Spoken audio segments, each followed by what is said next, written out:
മിഡിയോർ.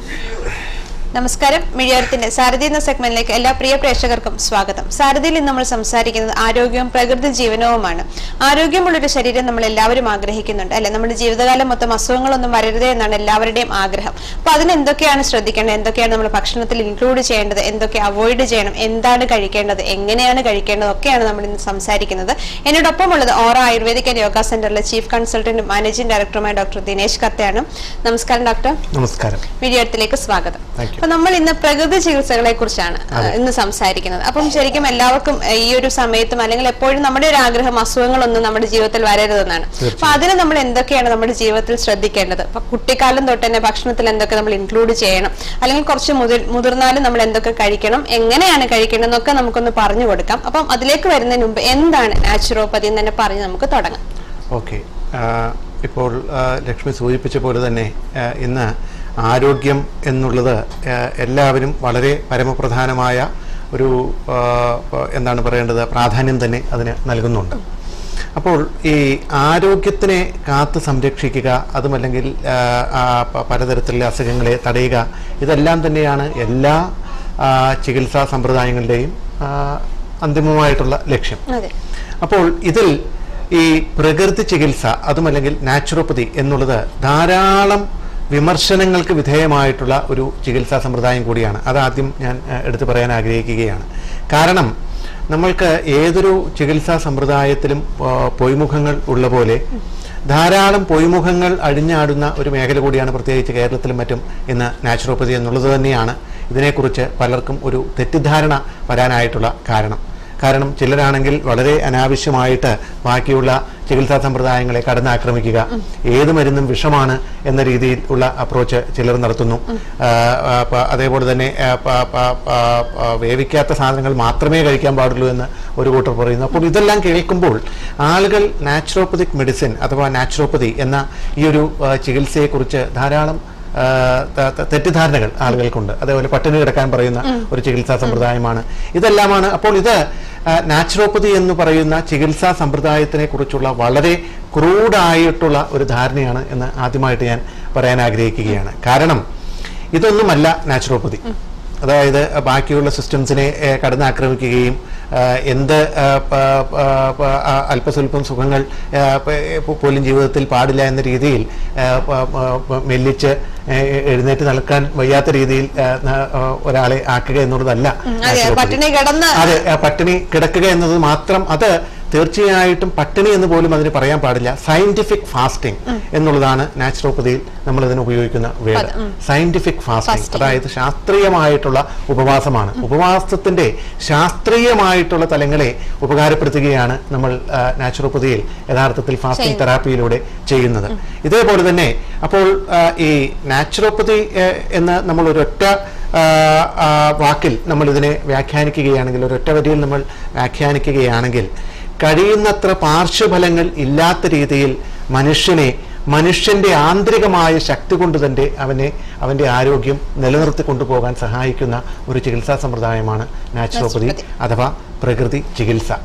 ഇനി പ്രകൃതി ചികിത്സയും പ്രകൃതി ജീവനവും തമ്മിൽ നേരിയ വ്യത്യാസവുമുണ്ട്. അതും പറയാൻ ആഗ്രഹിക്കുകയാണ്. കാരണം പ്രകൃതി ചികിത്സ എന്നത് നമ്മൾ പലതരത്തിലുള്ള മാധ്യമങ്ങളിലൂടെ ഒരാളുടെ ആരോഗ്യ പ്രശ്നങ്ങൾക്ക് പരിഹാരം കാണാൻ ശ്രമിക്കുന്ന ചികിത്സാ സമ്പ്രദായമാണ് പ്രകൃതി ചികിത്സ.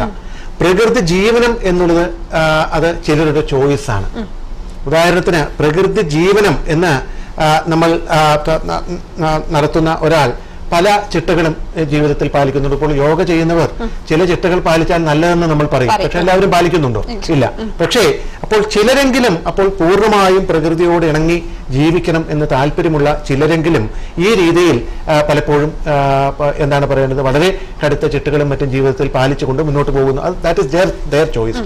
പക്ഷേ ഇത് പ്രകൃതി ചികിത്സ എന്നത് പ്രകൃതി ജീവനമാണ് എന്ന തെറ്റിദ്ധാരണയും പാടില്ല. ഇത് ഞാൻ എടുത്ത് പറയാനായിട്ട് ആഗ്രഹിക്കുകയാണ്. അപ്പോൾ അടിസ്ഥാനപരമായി നമ്മളെപ്പോഴും ആയുർവേദത്തിന് ഇപ്പോൾ പരമ്പരാഗത ചികിത്സാ സമ്പ്രദായങ്ങളെ കുറിച്ച് നമ്മൾ ചർച്ച ചെയ്യുമ്പോൾ സ്വാഭാവികമായും നമ്മളുടെ മനസ്സിലേക്ക് ആദ്യം ഓടിയെത്തുന്നത്, ഒരു ഇന്ത്യക്കാരന്റെ മനസ്സിലേക്ക് ആദ്യം ഓടിയെത്തുന്നത് ആയുർവേദമാണ്. അപ്പോൾ ആയുർവേദം എന്നതുപോലെ തന്നെ വളരെ വ്യക്തമായ സിദ്ധാന്തങ്ങളിൽ അടിസ്ഥാനമായിട്ടുള്ള ഒരു ചികിത്സാ സമ്പ്രദായം കൂടിയാണ് പ്രകൃതി ചികിത്സ. കാരണം ഇത് ക്രൂഡായിട്ട് ശരി നിങ്ങൾ ഇത് കഴിക്കരുത് അത് കഴിക്കരുത് എന്ന് പറയുകയല്ല.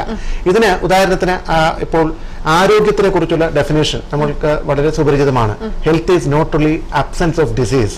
ഇതാണ് വേൾഡ് ഹെൽത്ത് ഓർഗനൈസേഷൻ ഇപ്പോൾ നിർവചിച്ചിരിക്കുന്നത്. Health is not only absence of disease. അസുഖങ്ങളുടെ അഭാവമല്ല ആരോഗ്യം എന്ന് പറയുന്നത്. പിന്നെയോ മറിച്ച് അത് it is a state of wellbeing. State of wellbeing എന്ന് പറഞ്ഞാൽ എന്താണ്? ഒരു സുഖാവസ്ഥ, സൗഖ്യം. അപ്പോൾ ഈ ഒരു സുഖാവസ്ഥ നമ്മൾ ഏതെല്ലാം തലത്തിലാണ്? On the physical, mental and spiritual planes of being. അതായത് ശാരീരികവും മാനസികവും ആത്മീയ ആരോഗ്യം കൂടി ഇപ്പോൾ നമ്മൾ കണക്കിലെടുക്കുന്നുണ്ട്. അപ്പോൾ ഇവിടെയാണ് പരമ്പരാഗത ചികിത്സാ സമ്പ്രദായങ്ങൾ, പ്രത്യേകിച്ച് നമ്മളുടെ പ്രകൃതി ചികിത്സയുടെയും ആയുർവേദത്തിന്റെയും യോഗയുടെയും എല്ലാം പ്രാമുഖ്യം വ്യക്തമാകുന്നത്. കാരണം ഈ ചികിത്സാ സമ്പ്രദായങ്ങളെല്ലാം തന്നെ ആത്മീയതയുടെ പ്രാധാന്യം വേൾഡ് ഹെൽത്ത് ഓർഗനൈസേഷൻ 70-കൾക്ക് ശേഷം മാത്രമാണ് തിരിച്ചറിഞ്ഞതെങ്കിൽ കാലങ്ങൾക്ക് മുന്നേ, അതായത് ആയിരക്കണക്കിന് വർഷങ്ങൾക്ക് മുന്നേ ഈ പറഞ്ഞ ചികിത്സാ സമ്പ്രദായങ്ങളെല്ലാം തന്നെ ഇവ തിരിച്ചറിഞ്ഞിട്ടുണ്ട്. എന്നാൽ തന്നെ ഇന്നത്തെ രീതിയിൽ കാണുന്ന ആധുനികമായ പ്രകൃതി ചികിത്സയ്ക്ക് ഒരു രൂപം വന്നത് 18-ാം നൂറ്റാണ്ടിന്റെ അവസാനത്തോടു കൂടിയാണ്. യഥാർത്ഥത്തിൽ ജർമ്മനിയിലാണ് മോഡേൺ നാച്ചുറോപ്പതിയുടെ ഒറിജിൻ. അതായത് ഈ പറഞ്ഞ രീതിയിൽ ഉദാഹരണത്തിന് നമുക്ക് എന്തും ഏതും പ്രകൃതിയുമായി ബന്ധപ്പെട്ട് എന്തിനേയും നമുക്ക് പ്രകൃതി ചികിത്സയുമായും പ്രകൃതി ജീവനവുമായി ബന്ധപ്പെടുത്താം. ഉദാഹരണത്തിന് നമ്മളിപ്പോൾ രാവിലെ എല്ലാവർക്കും സുപരിചിതമായ ഒന്നാണ് കുമ്പളങ്ങ ജ്യൂസ്. പ്രകൃതി ചികിത്സ എന്ന് കേൾക്കുമ്പോഴേക്ക് രാവിലെ കുമ്പളങ്ങ ജ്യൂസ് കുടിക്കുക, അല്ലെങ്കിൽ നാരങ്ങ നീരിൽ ഒരല്പം തേൻ ചേർത്ത് കഴിക്കുക. ഇതെല്ലാമാണ് ആളുകൾ അപ്പോൾ ചിന്തിക്കുക. ഇതാണ് അപ്പോൾ പ്രകൃതിയുമായി ബന്ധപ്പെട്ട് പ്രകൃതിദത്തമായിട്ട് നമ്മൾ ചെയ്യുന്നതെല്ലാം തന്നെ പ്രകൃതി ചികിത്സയുടെ പ്രിവ്യൂവിൽ വരുന്നുണ്ട്. എന്നാൽ തന്നെ ഇതിന്റെ അടിസ്ഥാനപരമായ സിദ്ധാന്തങ്ങളും അതോടൊപ്പം തന്നെ ഇതിന് നിയതമായ ചില രൂപവും എല്ലാം വന്നത് ജർമ്മനിയിലാണ്. 18-ാം നൂറ്റാണ്ടിന്റെ അവസാനത്തോടു കൂടിയാണ് ഇതിന് കൂടുതലായിട്ട് പ്രചാരം വന്നത്. ഇന്ന് ജർമ്മനിയിൽ നമ്മൾ ഇന്ത്യയിൽ കാണുന്നതിനേക്കാൾ ഉപരിയായിട്ട് നാച്ചുറോപ്പതിയും അതേപോലെ തന്നെ ആയുർവേദ സെന്ററുകളും യോഗ സെന്ററുകളും അത്രമാത്രം ജർമ്മനിയിൽ പോയിട്ടുള്ളവർക്കറിയാം, അവിടെ കാണാനായിട്ട് സാധിക്കും. അപ്പോൾ ഇപ്പോൾ പ്രകൃതി ചികിത്സയുടെ നാച്ചുറോപ്പതിയുടെ അടിസ്ഥാന ശില, അതുമല്ലെങ്കിൽ ആധാരശില എന്ന് പറയുന്നത് അസുഖങ്ങളെ നിർവചിക്കുന്നത് 3 കാരണങ്ങളാണ് ഇതിന് പറയുന്നത്.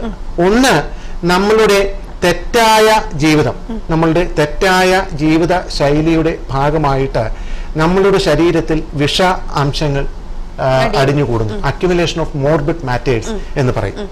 2, ഇതിന്റെ ഫലമായിട്ട് നമ്മളുടെ രോഗപ്രതിരോധ ശേഷി കുറയുന്നു. ഈ രോഗപ്രതിരോധ ശേഷി കുറയുന്നതിന്റെ ഫലമായിട്ട് നമ്മളുടെ രക്തത്തിന്റെയും അതേപോലെ തന്നെ ലിംഫിന്റെയും ഘടനയിൽ മാറ്റം വരുന്നു. അപ്പോൾ ഒരു വിധത്തിൽ ഇത് തന്നെയാണ് നമ്മളുടെ ആയുർവേദത്തിലെ പ്രകൃതി ദോഷങ്ങളായിട്ട് പിന്നീട് നമ്മൾ പറയുന്നത്. ആയുർവേദത്തിൽ നമുക്കറിയാം വാതം, പിത്തം, കഫം. അപ്പോൾ നമ്മളുടെ തെറ്റായ ജീവിതശൈലി അനുസരിച്ച് ഏത് തരത്തിലുള്ള വിഷാംശമാണോ നമ്മളുടെ ശരീരത്തിൽ അധികരിക്കുന്നത്, അതുമല്ലെങ്കിൽ ഏത് തരത്തിലാണോ നമ്മളുടെ രക്തത്തിന്റെ ഘടനയിൽ രാസവ്യത്യാസം വരുന്നത്, ഇതിനനുസരിച്ചിട്ടാണ് നമ്മളുടെ പ്രകൃതത്തിലും പിന്നീട് വ്യത്യാസങ്ങൾ വരുന്നത്. ഇതിനനുസരിച്ചിട്ടാണ് രോഗാവസ്ഥകൾ നമ്മളുടെ ശരീരത്തിൽ സംജാതമാകുന്നത്. അപ്പോൾ ഈ പറഞ്ഞ പ്രകൃതി ചികിത്സയ്ക്ക് 5 തത്വങ്ങൾ, ഇതും കൂടി ഒന്ന് പറഞ്ഞ ശേഷം നമുക്ക് യഥാർത്ഥത്തിൽ ടോപ്പിക്കിലേക്ക് കിടക്കാമെന്ന് തോന്നുന്നു. അതും കൂടി ഒന്ന് പ്രേക്ഷകർക്ക് വേണ്ടി പറയുകയാണ്. കാരണം ആളുകളുടെ ധാരണ ഇത് പ്രത്യേകിച്ച് സിദ്ധാന്തങ്ങളൊന്നും ഇല്ലാതെ കുറെ എന്തെങ്കിലും കഴിക്കാൻ പറയുന്ന കുറെ ഇതൊന്നും അതല്ല. ഇതിന് വ്യക്തമായിട്ടുള്ള 5 നിയമങ്ങളാണ് പറയുന്നത്. നിയമങ്ങൾ അല്ലെങ്കിൽ ചികിത്സയുടെ അടിസ്ഥാനം. ഒന്ന്, the healing power of nature.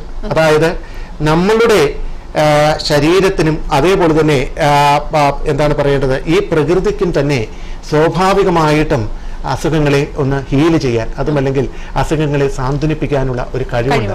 പലപ്പോഴും സംഭവിക്കുന്നത് എന്താണ്, ഇപ്പോൾ പനി, അപ്പോൾ ചെറിയ പനി, ഇപ്പോൾ ചെറിയൊരു പനി വരുമ്പോഴേക്കും നമ്മൾ ഓടിച്ചെന്ന് ഒരു പാരസെറ്റമോളോ പെനഡോളോ വാങ്ങിക്കഴിക്കുന്ന ഒരവസ്ഥ പലപ്പോഴും സംജാതമാകുന്നുണ്ട്. യഥാർത്ഥത്തിൽ ചെറിയ അത്ര കാര്യമാക്കാനില്ലാത്ത ചെറിയ പനികളെങ്കിൽ നിങ്ങൾ ഒരല്പം പ്രകൃതിദത്തമായ മാർഗത്തിലൂടെ ഒന്ന് മാനേജ് ചെയ്യാൻ നോക്കിയിട്ട് മാത്രം ഈ പറഞ്ഞ രീതിയിലുള്ള കടുത്ത മാർഗങ്ങളിലേക്ക് പോകാനായിട്ട് പറയുക. ഇതിന് കാരണം നമ്മൾ പറയുക, പനി എന്നുള്ളത് പലപ്പോഴും നമ്മളുടെ ശരീരം